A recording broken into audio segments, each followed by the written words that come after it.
Google says it's 4 o'clock. Let's call our meeting to order. Paul, can you take the roll? Sure. Mr. Everall. Here. Ms. Tompkins. Here. Ms. Falke. Here. Mr. O'Reilly. Here. Mr. Peschel. Here. Mr. Miller. Here. And Mr. Capel is here, as well as General Manager Nick and the rest of the utility staff. Thank you very much. Nick, was the meeting appropriately noticed?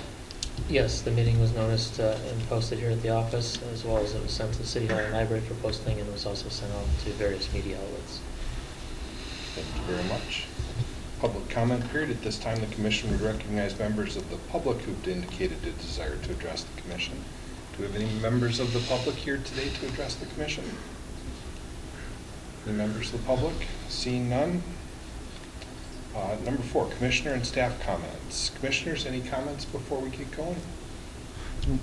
Yes. I just wanted to say kudos to Jessica for the newsletter that she sent out. It was super well done. And also, I love how we've been working on workforce development in the community with the STEM Point Days, the Stop Construction Day, the Extreme Exploration event, and then also working with our mission statement of environmental responsibility with the electric forklift. All right. Thank you. Any staff comments today? Yeah, we have 2 of them. Tony, will start. All right, so just a quick update. I don't know exactly how many years ago, but several years ago, the commission actually used the designated funds that they have to sponsor the electric display that's over at the zoo in the Welcome Center. Most recently in January, they contacted us and said, hey, we're having some issues with the display. Would you guys have any on staff that would look at it? So we actually went, took a forklift, brought it back to our shop. After some diagnosing, found that some of the potentiometers that control the turn dials were, one was broken and one was not working well at least. So we bought some replacement parts, had our electrical engineer and our building and controls maintenance work on it and get it back in working order. So we'll be able to take it back to the zoo now in full functional order. So. And I should note that we send staff over usually at least once a year or twice a year to actually clean the water display, because as you can imagine, it gets a little gummed up over time with all the hands going in there and stuff. So some of the activities that we do just help support the zoo. The other item is that I'm going to give you an update, or a new item, if you will. So we've been working with the Municipal Electric Utilities of Wisconsin, the State Association on the electric side, to garner up a day where we would actually invite the Public Service Commission here to the utility. So that day is actually going to be this Friday. They're going to bring up about 25-ish staff members. They have a couple hundred overall within all the divisions. But they're going to come up. We're going to do a couple of presentations about the State Association, but then about our organization, things that we work on. And then we're going to take them on a tour of a couple of different locations. And then we have a number of hands-on displays, types of activities that we use for all the various activities that you mentioned, like water main breaks and electric outages and things of that sort, to help educate their team. The PSC, I think, is getting close to or is at full staff, but unfortunately a lot of them are newer to the industry.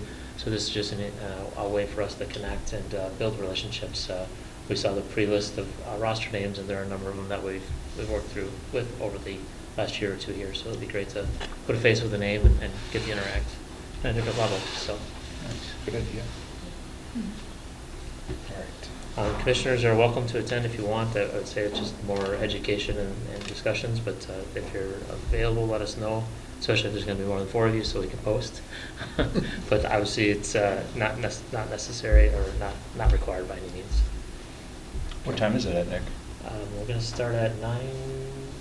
9 o'clock, they'll start arriving, and they'll go until 1:45. Thanks. Okay. That was it for the staff comments? Yes, it was. Number 5, presentation of audit and approval. Yes, so Amber with CLA is here, so I'm just going to turn it over to her to go through the 2024 audit. Sounds good. I put together a slide packet, and if you want me to come stand in the middle, just let me know. You stand wherever you want. Okay. As long as you can hear me, just let me know. So I'm going to go. I summarized majority of the information that I wanted to go over in this slideshow, but I do have the other reports with me in case you have questions on anything in there. So, so basically, the couple of things I'm going to go over are what do we look at for our audit scope and process. what is the results of the audit, some financial statement highlights, similar like I've done in the years past, and then also just talk about some overall industry insights and things we're seeing, just to, open up for discussion, or at least just make sure, we're all thinking on the same topics, because obviously government and all the industry impacts we face change from a day-to-day basis, and, I spend my entire year on municipal audits and school district audits, so I'm knee-deep in some of these things, so, and then also there's a little bit towards the end where, go over just again, if you want more information about where to find it, for what CLA does offer. So starting out with the audit process. So an audit is a risk-based audit. We follow a risk-based approach. So we come in and we start talking with Nick and Patty and various team members about what's gone on during the year. What's changed, what type of activities do you have? What's, is it a big capital year? Is it just a kind of a normal year? What's going on? And from there, we also study your internal controls and the checks and balances that are in place. And from there, determine where do we think is the higher risk that there could be something materially incorrect recorded there. Not saying anything's high risk or low risk, but just overall based on our understanding of the operations and the controls, where should we spend our majority of our time. We look at how you recognize revenue. Is it monthly billings, quarterly billings, because every utility is a little different and also has some other different revenue streams as well. We look at estimates. The biggest estimate that you see most of the time is capital assets. You don't really know how long when you buy a new truck, how long it's going to last. The PSC says, they have their ranges and that's what they say for you to use, but it still is a guess. Things could happen and it could last longer, it could last shorter. So that's obviously an estimate in your numbers that could fluctuate. There's other estimates too, but that's pretty much the one we see most often. You'll also see other things could be your pension or your post-employment benefits related to health insurance. Those are based off of various figures that are projected for the future, because nobody really knows how high those insurance rates are going to be or different things. So those are all estimates that can cause fluctuations from year to year in your financial statement numbers. Then we look at your debt and your debt covenants. So, do you have all revenue bonds? If there's some GO notes, if there's revenue bonds, what are your covenants? Do you have to meet certain revenue marks? Do you have to have X number of dollars set aside in a separate bank account? We look at that and take that into consideration in everything we look at. And then, as we've talked about in many years, the last few years, is there a new accounting rule that went into effect for this year? And then how does that actually impact the utility itself? Because not every new accounting rule affects every government the same or at all. So we take all that and we do our tests, and then we come up with our audit opinion. And then moving to the next slide, our audit opinion was unmodified. So this is what is quote unquote a clean audit opinion. After all of our testing, we didn't find anything materially misstated in the financial numbers or even the footnote disclosures or anything like that. So that's how we were able to give that unmodified opinion. We did not have any material weaknesses when we looked at your internal controls, and we didn't have any significant deficiencies when we looked at your internal controls. And we don't dive into your internal controls at such a level where we can give an opinion on it, but we just are required to point something out if we see it. Any questions on that part? Then on page 5, we did have just one recommendation that we gave to management in regards to procurement policies. So in 2024, the utilities had the Safe Drinking Water Loan, which was federally funded. So whenever anything is federally funded, the federal government says that you need to follow their procurement methods and methodology, for lack of a better way of saying it. And they also want this methodology written into your internal documents so everybody knows what to follow. So our recommendation was we didn't see a lot of the connection between the federal requirements and what's currently written in your policy. So our suggestion is, even though that project's done, go back through the policies, and we provided some links to Patty where it lists out everything the federal government says. And there's also probably some articles on our website that talk about the procurement methods. And just our recommendation is to go through and update the policy. Because again, even though this project's done, it doesn't mean you're not going to have a chance to get another Safe Drinking Water grant or any other federal grant. And then that way, basically the federal government says, we want you to do these things for this type of contract. And so then that way you can give guidance to whoever's responsible for that contract, what needs to be put in some folder and followed. All the municipalities, or even not-for-profits, anybody that gets federal funding is required to have these policies in writing and cover these just something that, just to be aware of. You don't get a lot of federal funding a lot, so, it's something, and every couple of years, the federal government modifies the thresholds that they have for those requirements. So then that's also, our recommendation is just, whenever they do that, decide if you want to update to their new thresholds, or if you want to stick with your current thresholds. Because they want bidding at certain requirements. They just want quotes at other dollar amounts. And so that's where it just gets a little bit more complicated for tracking purposes. So that was just our recommendation, and we're available if anybody wants to talk through on any of that stuff. Moving then to page 6 then, the governance communications.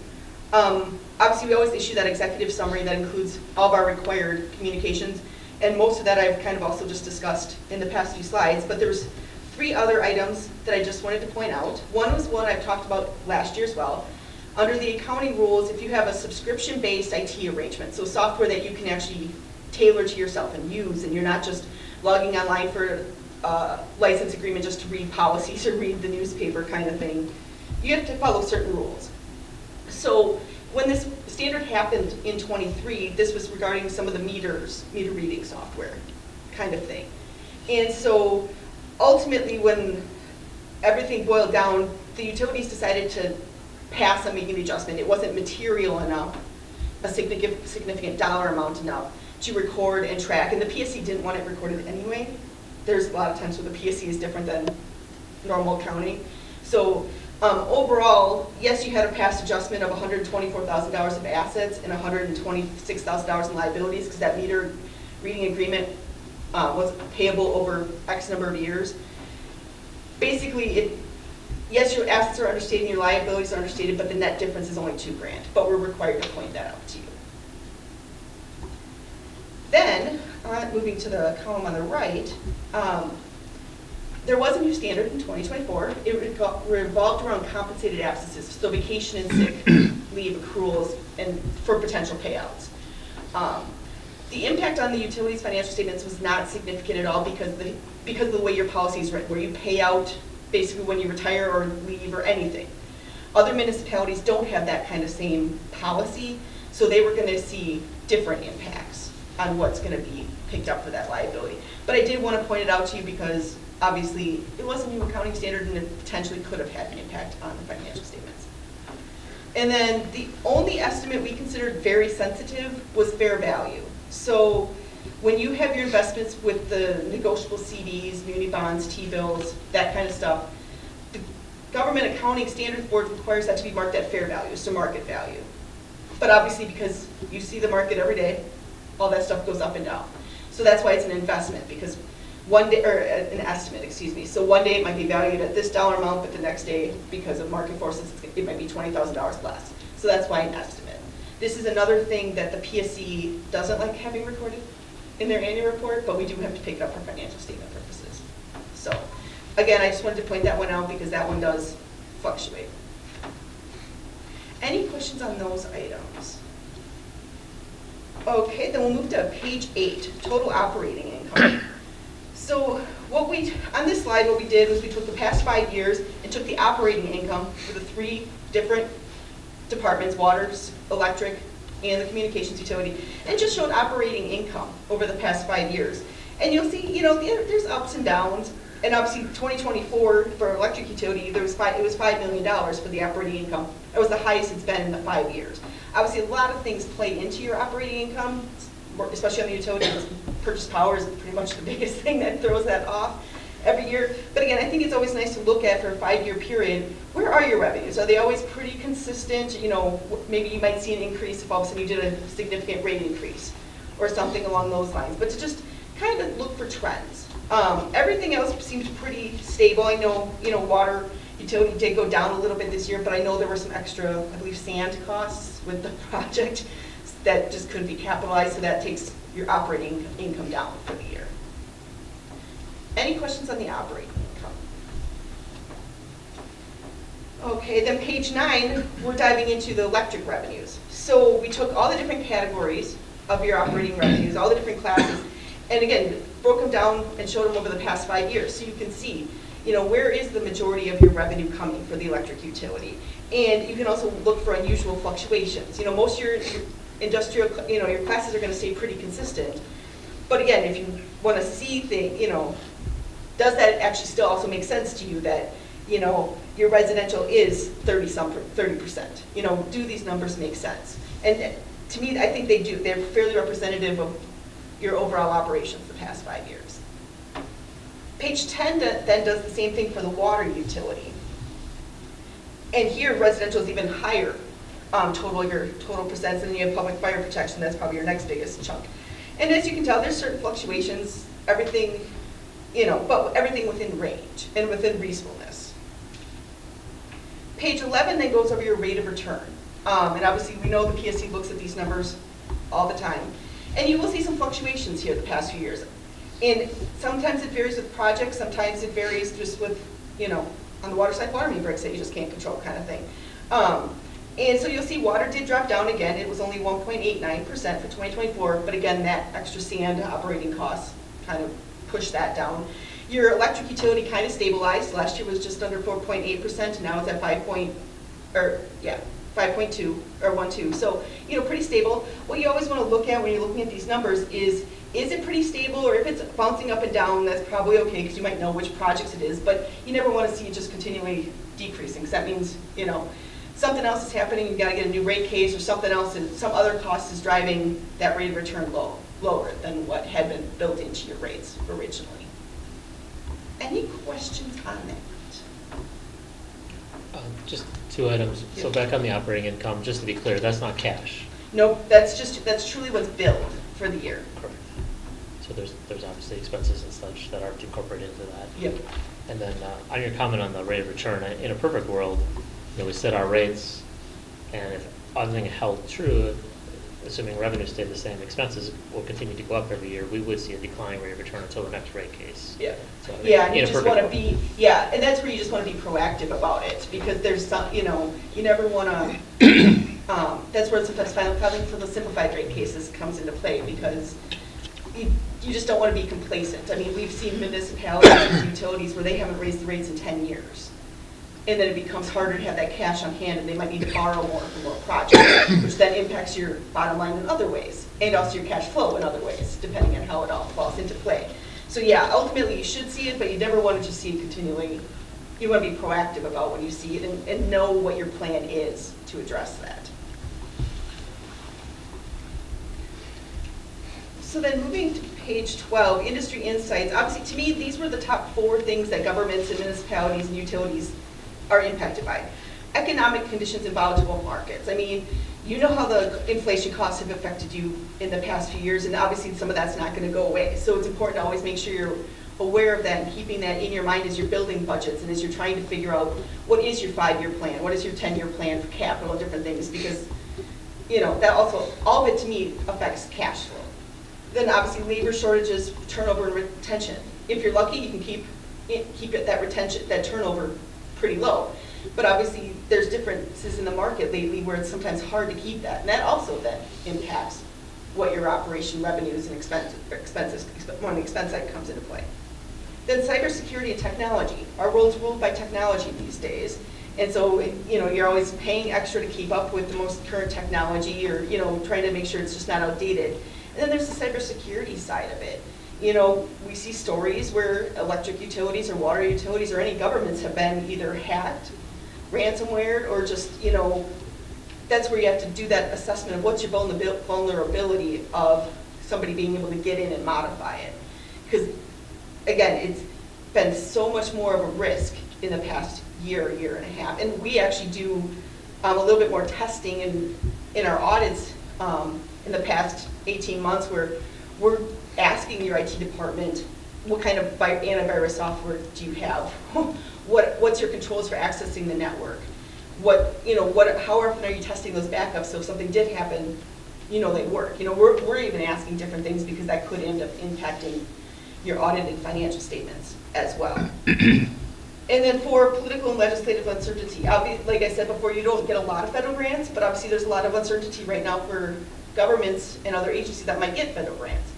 Having, that all plays a part, again, into your 5-year plan, your 10-year plan, having, multiple ideas about how you're going to finance something because we don't know what we're living in on a day-to-day basis for that kind of information? Or again, then also, how do those tariffs or other things impact other economic choices by budgets, whether it's state or federal government, impact you on how you can address your budget, address your operations going forward, to make sure your cash flow is sitting where you need to, and that you're updating your capital as you need to as well. Any questions on that? Otherwise, the next few slides go into a couple new accounting standards, because there's always a couple new standards for the next few years. The first one is certain risk disclosures, GASB 102. This one comes into play if you have, in certain situations where maybe you're getting all your supplies from one vendor, and it's really concentrated in this one vendor. Or maybe you have one customer that, provides 50% or more of your revenues. And then all of a sudden something happens to that business. And so then that would impact your operations. You might have to put in a footnote and saying, this is what happened and this is what you're doing to mitigate the potential impact on your financial statements. I don't foresee it impacting a lot on the utility side. I see it impacting other types of governments, more than necessarily utilities, unless you truly did have some customer that you got the majority of your revenue from. Or again, potentially a vendor, but there's other power sources, it would just take a little time to address. But I see it impacting like schools, because they have revenue limits. Or the city as a whole has debt limits. So depending on what happens with, if those things would change or something else would happen, that's where you might have to have another footnote in there. But again, so that's another new one that goes into effect for your 2025 statements. The next one, GASB 103, is the one that will impact the utilities the most in the next few years. So the Accounting Standards Board was looking at the overall financial statements and trying to figure out what could make things more clear in their mind for certain aspects of your financial statements. So the utilities prepares the management discussion and analysis, MD&A. There's about 5 or 8 pages at the beginning that kind of are more of a narrative about what happened during the year and how your operations work. GASB wants some tweaks of what goes in there, starting after June 30th, 2026. Then the bigger part of that, though, as well, is on your financial statements, they're clarifying what is operating revenue versus non-operating revenue. And so there might be some shifts where some numbers are reported on your financial statements.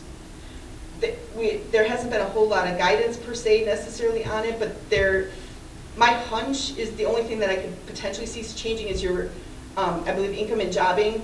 Net impact is down in non-operating revenues and expenses right now. I can kind of see that moving up, but I'm waiting to see as we dive into the standards. Obviously, if it doesn't go into effect until 2026, we're taking our time to research it and figure it out. So again, that's where in a couple of years you're going to see some different categories, or at least things shifting between non-operating and operating revenues. So that would be on the 2027 audit of 2026? Yeah, I believe so. And how would you handle a partial year of Well, based on accounting? basically, it'll end up being the financial statements for the year beginning after June 30th, Okay. 26. So it'll go from that perspective. But again, that's going to be another reason why you won't see comparative financial statements unless we restate the prior year and do extra stuff there. So when you use the example of jobbing as something that could be moved up, what is that? So there's some expenses, I believe that's where you have your costs for working for Stratford. And so you have your revenues, and then you have your expenses, and the net amount gets shown as non-operating revenue. I could potentially see it getting moved up to operating, but I could also see it potentially staying where it is. Obviously, interest income is going to stay where it is because it's not tied to operations. But I know, there's some. If you had some grants, like let's say some municipalities get like a recycling grant, and they have their garbage utility set up like your water utility. That's always been shown as non-operating, but again, it's tied to operations, so I could see that moving. But until we dive into the definitions a little bit more and see some examples of what they're saying, those were the ones that came to my mind about potentially shifting. But other than that, I'm not aware of any other big categories that would shift. Thank you. So this will be another area where the PSC and how we handle our day-to-day versus the annual audit financials are going to look differently. Potentially. I mean, obviously, if they don't, if income and job, because income and jobbing doesn't count towards your operating income on that, so it might just be one more reconciling item that goes on that one schedule. GASB 101 talks about your footnotes for your capital assets. So if you actually had leases where you were leasing equipment, this standard basically says they want to see it on its own line in your capital asset footnote. So again, right now the utilities doesn't have any of those leased assets, so it's not a big impact, but in the future, if you ever did, they want it broken out, so that footnote might go from half a page to a page, kind of thing, to get that detail. The next page, this is just a spot for you that if you wanted to, you can scan the QR code and it'll take you to the website where you can see all of our blogs and different information where we do talk about some of these new updates or anything else that might be of interest to you that CLA is available to assist you with. And with that, I'll open it up for any other questions. Thank you for the report. I spent a lot of time reading it today. So I have just a few questions. When you had a list of like the different money market and banks and things that there was investments, is that under the name of different utilities? Like would that be the electric utility has this money market account and things like that, or is it just generally under?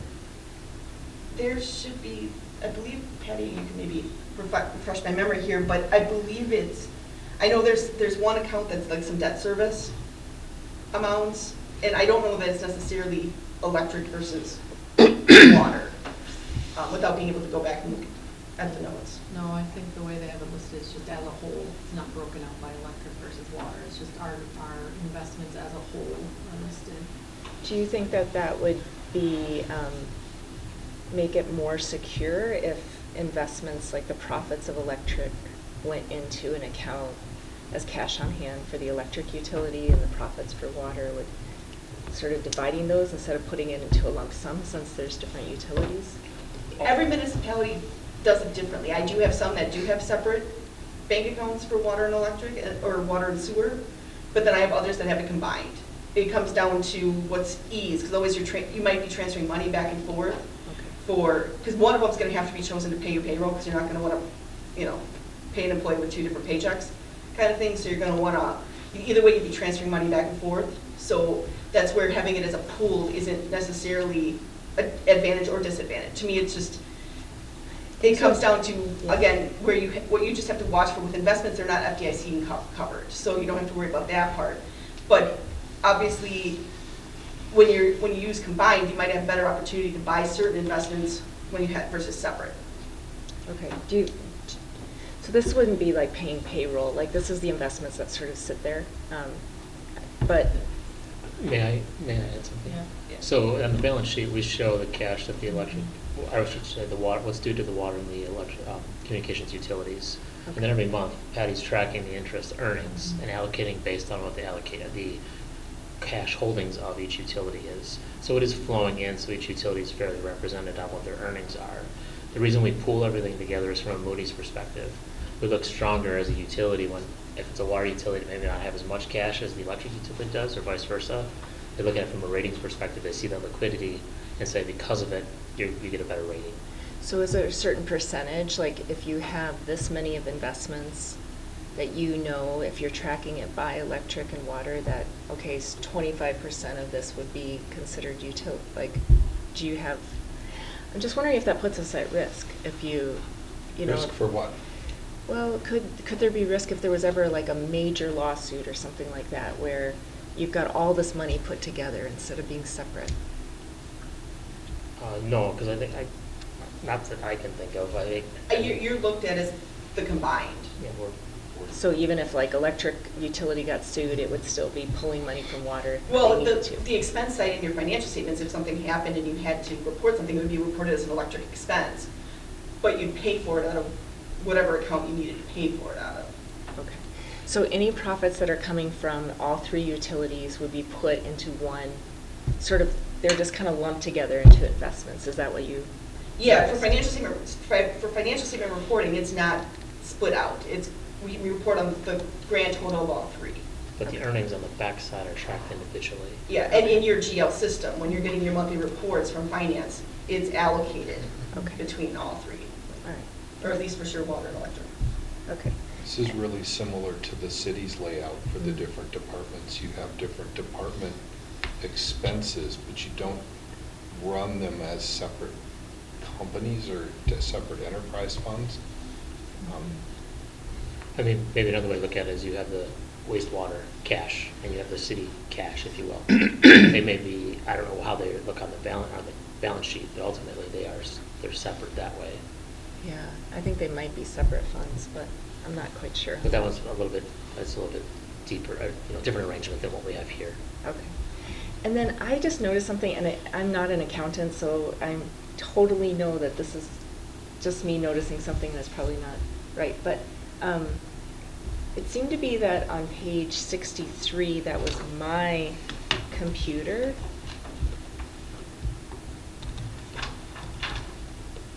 So that would have been page 16 of one of these reports, but 63 when I show it up on my computer. It's called Marshfield Utilities, City of Marshfield. Changes in net position, but I think a lot of them are sort of called the same thing. So in that one, it said that there was $3 million of interest income this year, but then on the next page, it said that there was about $2 million. And maybe I'm just reading this wrong, but I was like, why is there $1 million discrepancy? On the income statement, that's full accrual, so that also includes interest income, but that's accrued, that was received in January, but was for the prior year with certain things with the ATC, where page 17 is truly just cash flows, so current Okay. cash coming in. Okay, perfect. That was all my questions. Thank you. Other questions? Amber, can you speak briefly about the single audit? Because we have two council members here as well as commissioners, and just what they're going to see when their audit comes to the city. Okay, so when I was talking about your federal program with the Safe Drinking Water loan, for the city as a whole, whenever you spend more than $750,000 in federal funds in a given year, you have to have a special audit. So the 1 million something for the Safe Drinking Water loan triggered the city into having a single audit. So what happens from a single audit perspective is from the there's federal testing and then there's state testing. So on the federal side, we have to pick X number of programs to test to verify compliance with the federal rules for that specific program. So, and when you don't have a single audit every year, we have to test 40% of whatever that grand total of federal expenditures were. So we take the $1.1 million that was here, and then we take whatever the city had in all their other departments for federal funds and add it together. And then we have to test 40% of that total. So we might test 2 programs, we might test 3, because you might have to add that many together to get your 40%. And so that's when we look at those procurement policies. We look at your grant reporting. We look at a variety of different rules and regulations depending on what each grant wants. Because some have us test stuff for procurement. Some have us test stuff for eligibility. Some have us test stuff for capital asset reporting. It all depends on what's going on with that grant. And then we report out the results of that. It'll be my assumption is it's going to be a separate report. And there's extra schedules that show how much federal money came in or was spent. And then we also give a report. We look at, was there finding or not? Was there internal control findings? Was there compliance findings? And we document all that stuff out. And then that'll get reported to the city council. In Wisconsin, when you have a federal single audit, a state single audit kicks in. And so if you spend more than $250,000 in state programs, then you have to have additional testing. We do the same thing. We pick whatever number of programs we need to get to that threshold, and we do the same type of testing. Wisconsin Department of Administration puts out a document every year that lists what programs are applicable to that and what we have to test for. Sometimes We do have to reach out to the departments, to the state departments to find out a little bit more information, but we do all that, we combine it all into one report and give a report on the findings of what we have. And it's city as a whole, it's not just segregated, you were gonna have your own and they were gonna have their own kind of thing. And then ultimately, there's also another document that gets uploaded directly to the federal government with all the numbers and the findings, if there are any findings. And those reports, they're always due by September 30th of every year, or when you have a 12/31 year end. Happily, that threshold will be going up to $1 million in a couple of years. So, you know, that'll help keep it a little less often for the city to have that single audit, but that's what happens when the federal stuff all kicks in, and then we work together to figure out which programs we have to test and go from there. Because there's years where the city was having a federal single audit, but the utilities didn't have any federal programs, so we didn't test anything over here. It depends on what happens every year. So there is going to be a finding that is going to be a part of that single audit. And I'm going to say it the way I understand it, and I could be wrong in how I say it here, but you know, essentially we got the federal funds for the PFAS. If you think back to how that process started, we started with MSA as our engineering firm. They did all, right, MSA? I believe so. John? PFAS? SEH. Or SEH, sorry, all these acronyms, I get it backward. SEH did all the design. Helped us with the initial application for the safe drinking water loan. Once we received the safe drinking water loan for the PFAS and the federal requirements, there's a database we should have gone out to and said, SEH, are you a qualified firm basically to do the work and have no checks against you essentially? We didn't do that, and that's part of the reason we're making a recommendation to update our process. It's not material as far as the overall funds that we were awarded. There's no penalties or anything like that. They just ultimately it's something we need to improve on. Then we went through the bidding. The bidding was awarded to Staub Construction and their subcontractors.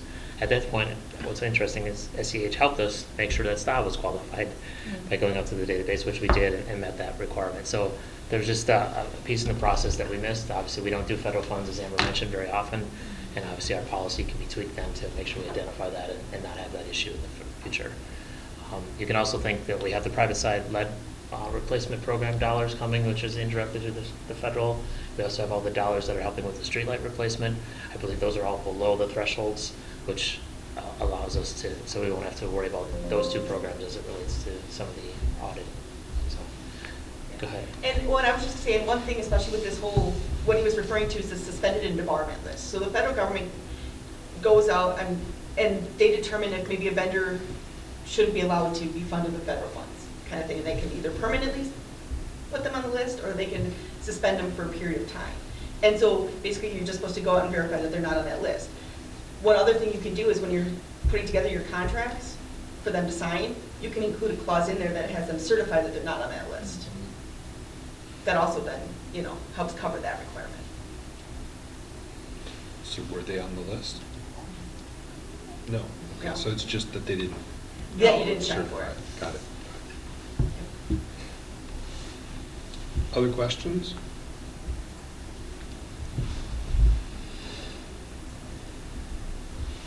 Amber, did you have anything else? No, obviously, if you have any questions, if something else pops up, I mean, my contact information's on the last slide, so you can reach out to me, or second to last slide.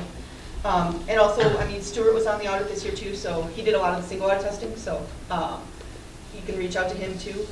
But otherwise, just, you know, we appreciate everybody's help in getting the audit done. I mean, we were here the week of first week of February, and we were able to get here and get this all audit wrapped up and presented for today. So I appreciate everybody's cooperation in getting us stuff, because it's always a hectic time. It's a hectic 4 weeks for everybody to get everything tested, and then also January ends up being hectic too for everybody just to prepare and try and wrap up year end anyway and make sure they have everything from all the vendors for everything else to make sure things get recorded. So we appreciate everybody's help to, it's a team process to get everything done. Very good, thank you. Thank you. Is there a motion to approve the audit? So moved. Was that what you were raising your finger for? No, I was actually going to ask a question. We'll get there. Mr. Kapla for the first and I'll Mr. second that. O'Reilly for the second. Are there questions, comments, or concerns? Sorry. The operating expenses on that one slide went up to 5 million. Is that like because we're having a lot more use, or that's unrelated? Which, That was operating income, so that was Thank the you. net of your revenues and expenses. Okay. So it actually went up, your purchase power went down in '24, and that's truly what contributed to that increase. Okay. If, also, we had a rate case that was effective in 23, partially in Okay. 23, but fully in 24. Okay. So that's reflective of that. Normally what you'll see with the rate of return and obviously the operating income is that, the year the rates go into effect, you'll see a partial adjustment, but really the year after that will likely meet or maybe even eclipse what the previous year was because of the impact or in effect for the full calendar year. Okay, perfect, thank you. Okay, we have a motion and a second. Any other questions? All in favor? Aye. Opposed? Motion carries. Moving on to number 6, EV charger rebate program update. Yes, I'm going to turn over to Tony to present this one. Thanks. All right, so, kind of as the recap, or the write-up states, that in March of '22, the commission approved the EV rebate program. We proposed at the time $28,000 for residential and $12,000 for commercial charger rebates. Today, we've got $9,500 paid out of the program. They've all been in residential and all level 2 chargers to this point. The program has definitely driven some local investment through electricians and others. One thing we've been able to do is really study and find out habits of people that are doing using an EV charger. And one of the really good things is that we've seen people charging in off hours, which is fantastic from our standpoint, that they're not charging during the middle of the day during the summer peaks.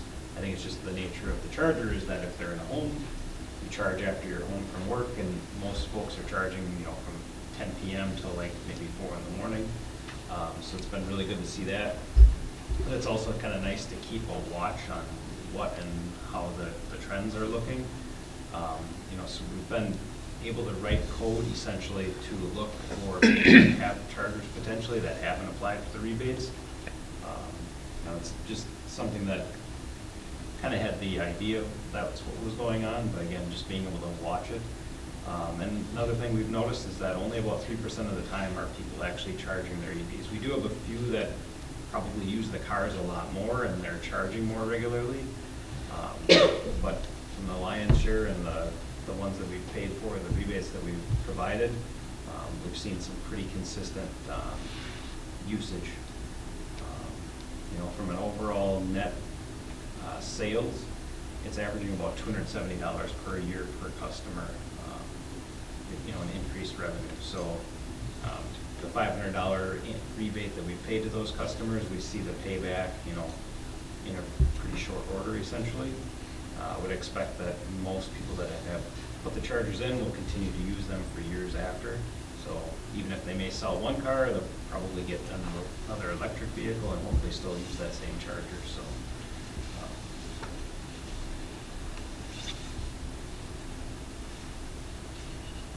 And again, this is just something that, kind of being a proponent of the Electrify and push to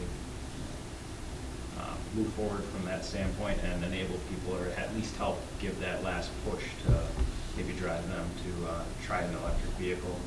And I think, the ability to charge at home is something that's really nice versus, having to use a public charger may or may not be as advantageous just because of the time it takes when you stop at a charging station. So most charge intervals are similar to the graph. I've got Alex, our electrical engineer, helped put a lot of this information together. This charge cycle was from about 2:30 in the morning till about 7 a.m. or a little before 7 a.m. And that's pretty typical. And what we see is, you see this major step change, and then after that charge cycle is done, then it goes kind of back down to the normal consumption. So yeah, it's been good, and it's been kind of interesting working through folks. Most have, had a really good start or information from dealerships, but we've also found some educational opportunities for homeowners to make sure that they're reaching out to a licensed electrician before they're doing these and or not trying to do them on their own. So.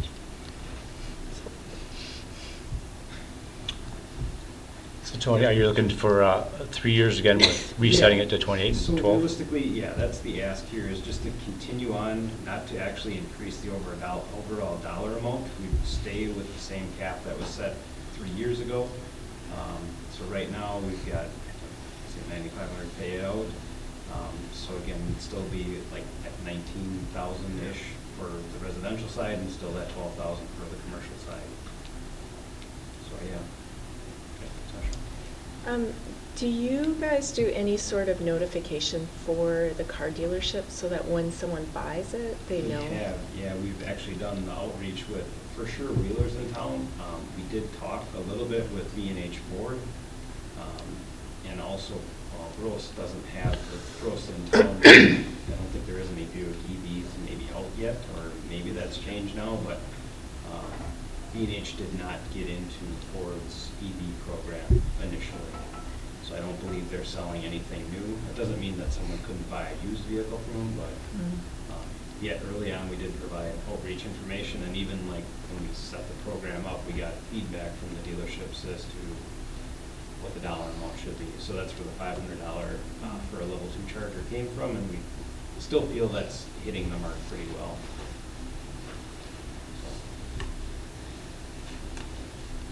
So these funds came out of the commission designated fund at the time in March, and the recommendation or the ask, I guess, is to extend this another 3 years to March of 2028, up to the cap of the dollar amounts.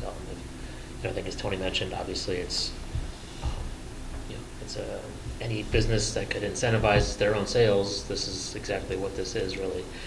So it's a good program from that perspective. But really, I think from a research and development perspective, it's been very valuable, as Tony's mentioned, so that we can understand how the patterns happen. Because obviously, you see that chart, that looks great, but we're looking at, all right, is the service size for the house adequate? Is the transformer in the neighborhood adequate? There's a number of factors that go into that and how it could impact our overall system. So I think there's value, and we're not sure how EVs and the adoption and that roadmap ahead, but at least we can have our program out there that will at least help our needs, if you will, and help our customers that decide to participate with electric vehicles. Move to approve then for the 3 more years with the caps? So your motion, just so we're clear, your motion is to extend the program for 3 years with the existing original cap of dollars. Yep. Second by Ms. Tompkins. Any further discussion? Just one question. Yes. Do we have other code written for other things, other objects, particular, like, so you had the code written for looking for EV cars. Is there something written for toasters or anything else, I guess? No, not necessarily, but we do monitor every transformer essentially on our system for overload. So again, this kind of keys us up to where we might see an overload before it happens. So hopefully we would get this application either just as they're getting ready to install it, because typically we run a monthly report on transformer overload. So it's not that we wouldn't have more real-time information. Say we had 2 homeowners side by side and put in a level 2 charger at the same time because they wanted to. Theoretically, if they were overloading a transformer significantly enough, we would actually get brownout reports in real time from the AMI metering infrastructure. So that would key us up that we've got something going on, so that we could get out there if we needed to and replace the transformer before it suffered any permanent damage. So, and or the customer service quality could be degraded potentially too. So. And just to be clear, especially those that might watch this, is that we're not tracking individuals' usage. Those customers that sign up for the rebate are providing us permission to get to this. I mean, we can look at everyone's usage, but we're looking at these specific customers from an EV, and you can see the size, the amount of power that's being used. When it comes to the individual customers, we're not looking at your TV, your toaster, your fans, whatever. As Tony mentioned, we're looking at the aggregate. We're looking at add it all together. How what's the total amount of power that's being used by a home or to a transformer with multiple homes, things like that. So we don't have the desired need. Whatever. Plus, ultimately, customers' information is customers, and it has to stay internal to the utility. It's not something we can sell or give away or anything like that. Yes. Are we able to track in any way how many would not be capturing the rebate program through potentially like electrical permits or anything, or? Potentially, it's tough though, because there may be certain loads that are synonymous with an EV. Typically, it's not quite as perfect of a graph that we've got here. But there are some that you look at it and you say, boy, that, you see the load spike, and again, a lot of times it shows up on a transformer loading report, and you kind of dig down into the layers and find out, all right, is it one of 4 homes that potentially is, got significantly higher load? To an extent, yes, maybe we can pick up on some of them, but Yeah, what I was more referring to is the city would be permitting any of these installations, so there could be a coordination between the two that may enhance that a little bit, just something to think about. Yeah, we've worked with, Pat, the city inspector, Okay. on, yes, we work together to make sure that if he has a permit, that we should theoretically know about it and vice versa. If we get a Okay. permit, if we have a permit or an application for a rebate, that's typically our first phone call is, hey, Yeah. Pat, have you received, basically it has an electrician file for permit, and that's kind of the first stop point for us. Okay. Okay. We have a motion and a second. Any further discussion? All in favor? Aye. Opposed? Motion carries. Number 7, the city dividend. So the packet included a number of items related to the city dividend. I'll just highlight a few of them. First, the memo that was put together provided you a bunch of information on ETC. As we've talked about them on the last few meetings, they provided me some information that I was able to incorporate into the memo as related to their increasing capital calls into the foreseeable future. Also provide you a recap on the PSC annual reports that all utilities have to provide. Kind of shows that 95% of water and electric utilities in the state don't transfer funds to the city, and the majority of those that are left, the 21 or so, do that through third-party contracts or other special projects. So it kind of leaves us in a unique situation. So as you can see, the proposed dividend is included in the packet as well. It's considerably higher than it's been in the past, just given the factors that are incorporated into the calculation. And I wouldn't be doing my due diligence if I just didn't say that again. That's for the Public Service Commission and them looking at us and seeing those types of transfers that could raise concern in the future. Hasn't to this point, but just because it didn't happen yesterday doesn't necessarily mean it won't happen tomorrow. Like I mentioned, there's the page that shows the calculation, which has the revenues from ATC, the capital call, less the distributions, and then the interest part. And then there's also the current policy for the commission. And then the memo that was provided last month that kind of shows you the deltas with the forecast. Thank you. Is there a motion anybody would like to make? Well, I'll throw one out there, it can be modified. I would recommend that we pay the city dividend in the amount of the $882,000 and change, so the full amount to the city, with a little note attached that says, beware of our future, the way the future looks. But I do think that we had agreed to this, to pay the dividend yearly, and I think then it's up to the city as to how and when they spend it. We can make recommendations to that, but we've talked about that before. It's now, at that point, becomes the city's. So make sure I understand. Make the dividend per the policy. Correct. That's your motion. Yes. Okay. With an extra note. Yeah, with an extra note. Second. Seconded by Nate. Can I ask for clarity on that special note? Because I want to make sure we capture exactly what the commission would like Well, in the minutes. Can I suggest something for that? Sure, go ahead. With a commentary at the time of with a commentary by one of our council members about the ATC changes that are coming soon. Could we ask our council members to carry that water? I did do that at the last council meeting. I don't think we can say it often enough, though. Oh. Okay. We can repeat it. Yep. Okay. That's fine, that sounds good to me. Okay. So just So no special note. Okay, so just approval of the 882-501 as presented. Okay. Can I ask a question? So we have a motion and a second. Question, comment, go ahead. So on page 3, So I see the ATC, and then there's the interest, and is that, this is the interest from, so we got our interest income, but then so I'm just not understanding how, we have electric here, and then we've got the ATC stuff, and then we've got the interest for water and the interest for communications, but I thought these were all together in a lump So pot. they're titled all together, but they're accounted for in their departments. Okay. And so the line that shows electric at $2.4 million, that number is inclusive of the ATC cash distributions for above the 1 million, so that's why it's reduced by that number. Okay. Then there's an undistributed earnings that Patty has to book as interest income within the financial statements, but isn't really cash that the utility gains. It's booked with ATC as part of our investment, shows up on the balance sheet. Okay. And then that provides you the net of the 991. Then the 89 and 51, as Mike mentioned, is the interest earned on the cash holdings by those two departments. Okay. Those are totaled together and then times the 25% as the policy is written. So I get where that's a little misleading because those are dividends from ATC.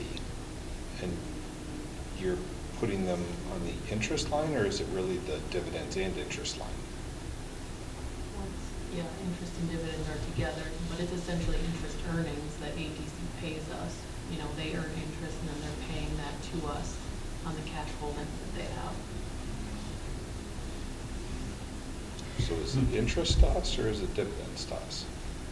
Interest. Okay. So when they pay us, they're not paying us part of their profit, they're just paying us part of their interest income? I would say it's profit from rate of return.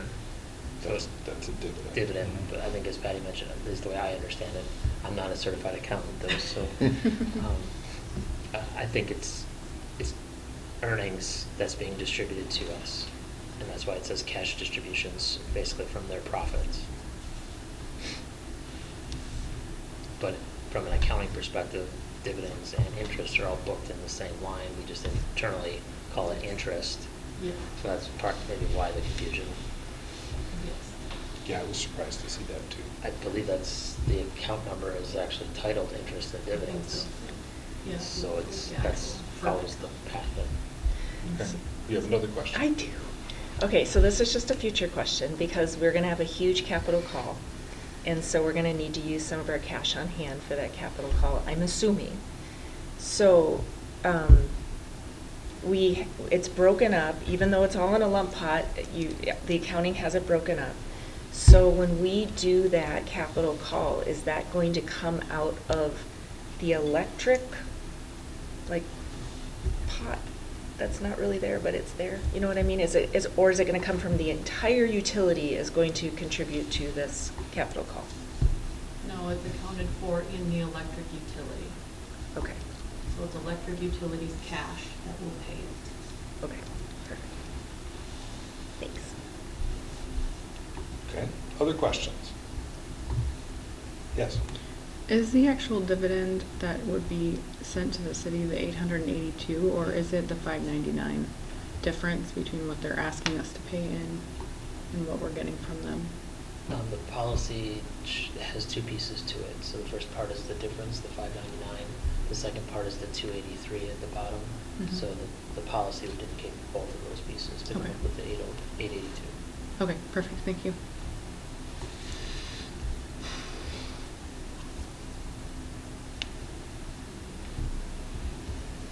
We have a motion and a second. Any other questions? So, Just one more. yep, go ahead. Nick, do you remember before 2023 what the dividend roughly was? I mean, was it 300,000? So if you go back to I have the history hanging up, but I think it's we were in about around 225 to 230, 240, and then we had a year where the ATC, the net of ATC was high, similar, not similar, but high. So I think the commission at that time made a choice to move it up to about 275. Okay. So I'd say around, before the policy was changed, yeah, 275, which does equate to roughly the historical budget for the 205 fund, plus or minus. I tried to get some details from the city on the 205 fund budget, but what it was, the level of detail wasn't there for me to articulate it fully to you, so I didn't include it in the packet. Okay.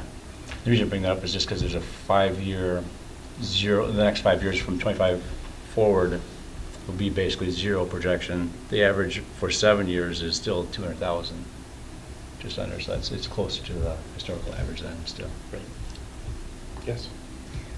I'm just wondering, when you think about the PSC, maybe it would also be helpful to, when you factor, just for them, the communications utility is below the line, correct? It's not part of the PSC It's factoring. not regulated, correct. So when you look at the dividend, that 25% of you communications interest really isn't part of their calculation.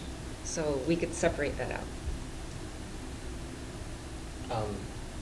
Here, yes, but when you look at all the reporting and the stuff that we have to provide to the state, that's all flows from the electric and water. But the communication made 51,000 in interest last year. Correct, that part's not Yeah, not so reportable to- 25% of that going to the city, you wouldn't have to worry about the PSC. Correct, that So we could sort of parse that out a little. that little, yeah, that piece doesn't get reported to the PSC, yes. Okay, we have a motion to pay the dividend as per the policy. Yeah, I mean, to your point, I think it's just looking at the history, you can see the next closest one that's doing something similar is $150,000 annually. That's the piece where we're out on the front of our skis a little bit, and hopefully it doesn't cause any issues, but that's why I report it to you, just so you're aware of it, and we move forward. I think you have to say that, so Yeah. it's part of your duty.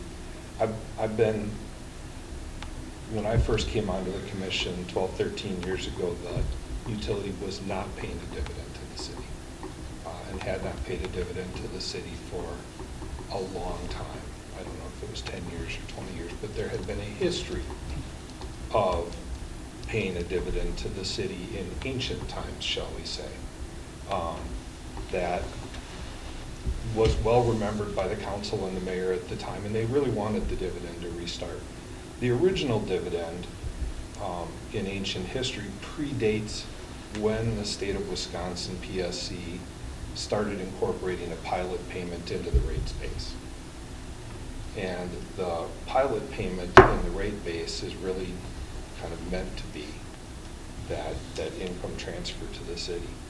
I've always been comfortable as a member of the commission with doing a dividend to the city. In fact, I was part of that, getting it going again, especially when it was designated for economic development, because the city needs economic development to grow its tax base. And I voted for the change in the dividend policy a couple of years ago, thinking that it was the right thing to do. But since then, and as I watch the increase that's taken place over the last couple of years, I'm uncomfortable with the amount of the transfer. And so I'm going to vote no, but I wanted to say why on this particular thing. So that said, we have a motion and a second. Any last comments?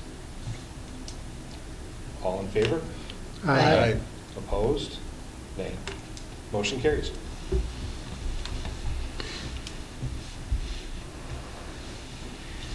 Number 8, value of the utility. Yes, so in the packet is a new version of the value of the utility. I gave it to Jessica and asked her to provide us a new look to keep everyone engaged, and I think she definitely brought forth some creative ideas. So still the same material, just has a different look and feel to it. Kind of, let's say, modernizes it to some degree, and maybe makes it more appealing to another breadth of individuals. So just looking for any feedback or comments you might have, and the goal is to, I think, likely bring this back in April, and then looking to May, hopefully to go in front of the Common Council to provide the presentation. So just looking for any feedback you might have. Paul? One question, and I just probably can't read the slide correctly, but page 13, which is the rate comparisons, does the bottom left equal something on the right side? Because it looks like on the right side, we have the cents per kilowatt hour, makes sense. But the cost for 600 kilowatt hours, for instance, for Marshfield shows 54.42. But if you look at the graphs, it looks like it's saying about $65 or $66. I maybe didn't, because the spreadsheet data had many columns, and Yeah. for space, I couldn't really fit all of them on there, but I can verify that. Do you know, Joe, because you put together? If you add the customer charge along with the cost per 600 kilowatt hours, you're at that total. There you go. Just so when it's presented, people understand that, because I thought, the graph doesn't match. Yeah, I think we'll try to just total the numbers. Yeah, maybe just try, make it two Yeah. columns on the Make it simple. right-hand Yeah. side. We'd like to get into the weeds here, but obviously outside these walls, people are more broad. So. Other comments, thoughts? Otherwise, it looks great. I mean, Yes. really nice. Yeah, the fresh look Very is good. Yeah. needed. It's more fun than just a graph. Yes. Looks awesome, yeah. And note, we do have tools and all the licensing, so there's no issues that way. Just, you're aware. All free items that are being used. Oh, gosh. I didn't even think about that. Right either. Anything else on that one? Moving on, number 9, strategic plan quarterly update. You're good. So in the packet is a general review where we are. So the new strategic plan was approved in December. Through the first 3 months of the year, the leadership team and I have been working on determining items, actions, and goals that will help meet the initiatives that are laid out within the strategic plan. So that work is ongoing, and over the next few months, we hope to have those finalized, and then moving forward with actually making progress on those action items, if you will. As you know, as you see in the packet, the memo, it does show that there are a couple items, 5 of them, that we decided that we felt was best to maybe bring back to this body for consideration. Not looking to do that this evening per se, but just wanted to, I guess, bring that forward and see if you're okay with that. And then if there's a desired way, my thought is that we could incorporate, one or some of these in a future normal meeting, or maybe there's a special meeting at some point where we get together in more of like a strategy perspective, looking at each one of those items. So that was kind of the initial thought. And the reason bringing those to this body was, while there might be actions that I'll be taking as outcomes, really need some direction from the body in order to support those, the action that I would take or the direction I would go. Welcome any comments or questions.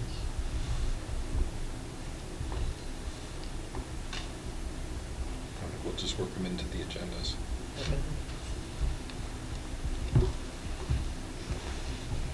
Any other questions, comments for Nick on the strategic plan update? Number 10, a glue update. Yep, so in the packets, a glue update was provided after the fact, or when I was doing my review this morning. I'm sorry for the alphabet soup.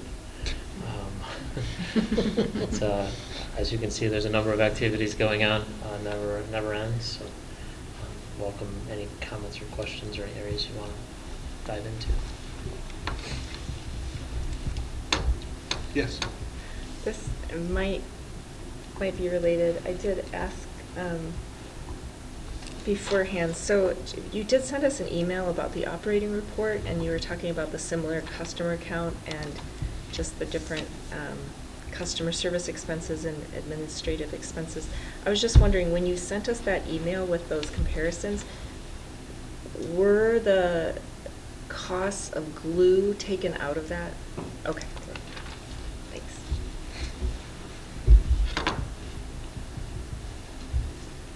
Any other questions? That was a good one.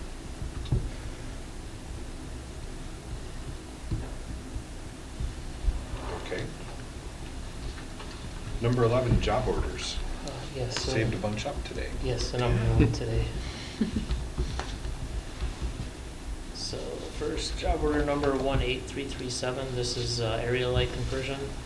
So this is the converting the area lights within the within our service territory that are converting them to LED. The total project job order cost is $35,484, and we had included $25,000 directly in the budget for this, and then we also had a streetlight job order or item within the budget that was $12,000, so $37,000, so we're about $1,500 under budget, if you will, for that job order. And that's just a means for us to be able to use the job order so we can, there's lots of lights, but we'd use it so we can just track everything within one. Next is job order 7500. This is Wildwood Substation, 399 circuit breaker replacement.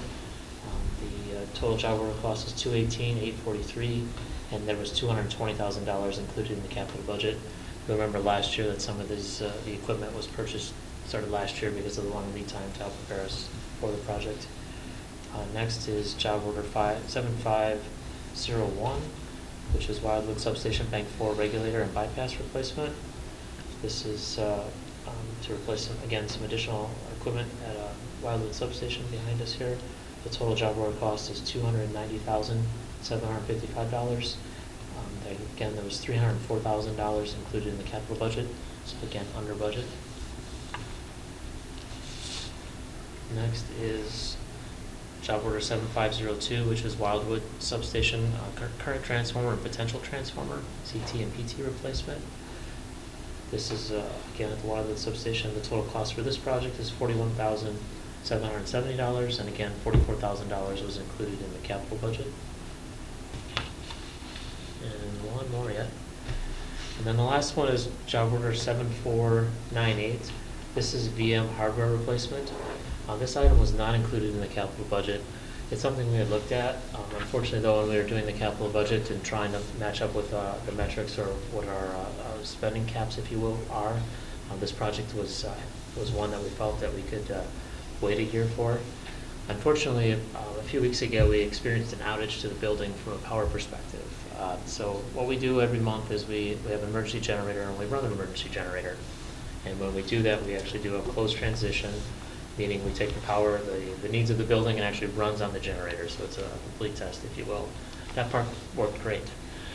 But unfortunately, when the generator started its cool down cycle, the transfer switch to transfer back, well, instead of transferring back to the utility power, it decided to transfer halfway and stop. So that caused an outage. We have a UPS backup within our server farm, which has about 40 minutes of runtime.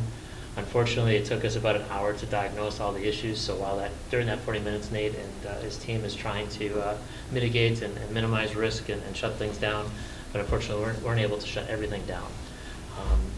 During that hour, then we figured out, we worked with the vendor, the local electrical contractor did the original install, and we were able to determine a way to bypass the situation and get us back to utility power so we could bring everything back up. Unfortunately, though, the software, some of the servers, decided that we have two controllers. One is a primary, one's redundant, and believe it or not, they both decided to fail on us. So it took some time to find alternatives in the community so that we could get our system back up and running. So needless to say, this project has now risen to the top of the list. So it's a replacement of some hardware. It'll provide us better redundancy and backups. The project total job order cost is $138,349. We did look through the budget, and in the budget we have a digger derrick replacement for a truck, which is $500,000. That's coming in at $418,000, which is about $82,000 savings, which we can attribute to this project. And then Nate also has some about $48,000 worth of network switch upgrades that, because of this project, are going to be reshuffled around. So we're able to cover the costs just slightly under with those two projects. So, sorry, long explanation there for that one, but those are the 5 job orders we have this evening for your consideration. Is there a motion to approve the bills and payroll? Job orders. Job orders, I'm sorry. Motion to approve the job orders. Was that a yes or a no? I move to approve the job orders. Okay. Was that a second? Yep. That was a second. All right, now questions. I'll get it at some point. Takes a while. The difference between the 129 and the 138, is there like a general fund or something that's going to come from, or is that a concern? For the $74.98. Yeah, it's about a $11,000, or sorry, $9,000 difference. In the substation projects that we went through previously, there was a couple of them that were, I think, totaled over $20,000. So we should be fine from an overall capital spend. Okay, thank you. Good question, I should have noted that. Other questions, concerns? Is there a chance that you could recoup any of that through an insurance claim?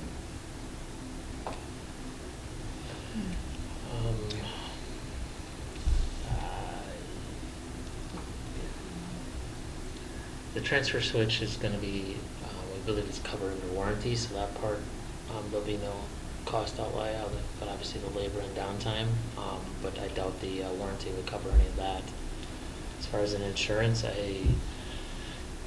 Something to explore. yeah, I mean, this is a complete new upgrade from equipment that's, I don't know, 8 years old, 10 years old, something like that. So it's, yeah, we can, we'll take a look at it and see if maybe my gut's telling me no, but it doesn't hurt to ask. All right, motion and second. Any other questions? All in favor? Aye. Opposed? Motion carries. Bills and payroll. Bills have been reviewed and certified good for payment. Thank you. Is there a motion to pay the bills? By Nick, second by Gabrielle. Any questions? All in favor? Aye. Opposed? Motion carries. Number 13, the previous meeting minutes. Is there a motion to approve them as they are presented? Motion to approve? Second by Paul. Any questions or proposed changes? All in favor? Aye. Opposed?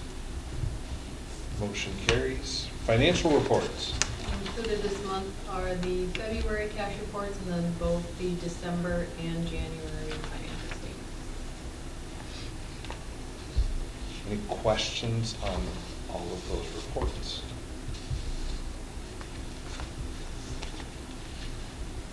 I got a question. Why do we have pilot under unrestricted? Like, why is the pilot to reserve not restricted, since it's designated for a pilot payment?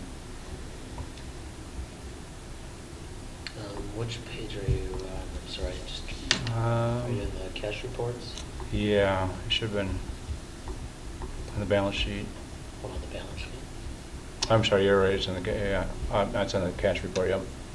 Page 2, unrestricted funds, and then account number 100-136.2.